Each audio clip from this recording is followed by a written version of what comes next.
Fear and anger hangs heavy across Gaza. People have no time to mourn those killed in the Israeli offensive. They did not send any warnings or messages. We were safe in our homes. Homes are filled with displaced people. The smallest home houses around 50 to 60 displaced, including women and children. As you know, we are at war, and people are seeking refuge in safe areas. There are only 4 houses left standing. It's all falling on deaf ears in Tel Aviv as Israel's military continues a relentless and indiscriminate campaign. Even the convoys fleeing the area are not spared, like this one in which 70 people were killed.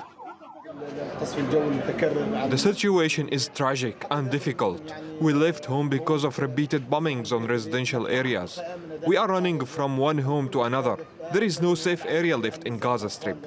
Everyone has become a target. The civilians, the military, women, children, the young and the elderly.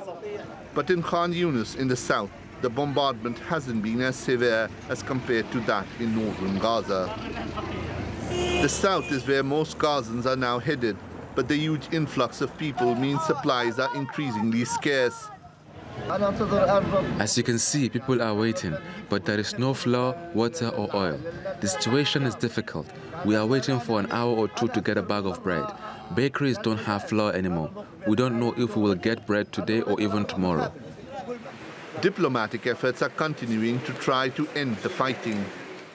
U.S. Secretary of State Antony Blinken spent much of Saturday in Saudi Arabia on the latest leg of his trip to the region. At the same time, as Israel pursues its legitimate right to defending its people and to trying to assure that this never happens again, it is vitally important that all of us look out for civilians. And we're working together to do exactly that. In particular, working on establishing safe areas in Gaza, working on establishing corridors so that humanitarian assistance can reach people who need it. Israel has continued to escalate its rhetoric as it builds up to a ground offensive in Gaza. Our heads are up. We are proud of our country. We will defend it and we will do everything to protect it. We only look forward to defend and strike until we are victorious and until we crush and break Hamas. Hamas is not without potential supporters, particularly from Hezbollah in Lebanon. It has been involved in a few sporadic exchanges on the northern border with Israel. But the focus right now is on the beleaguered people of Gaza and how and if they can survive Israel's onslaught. Shoaib Hassan, TRT World.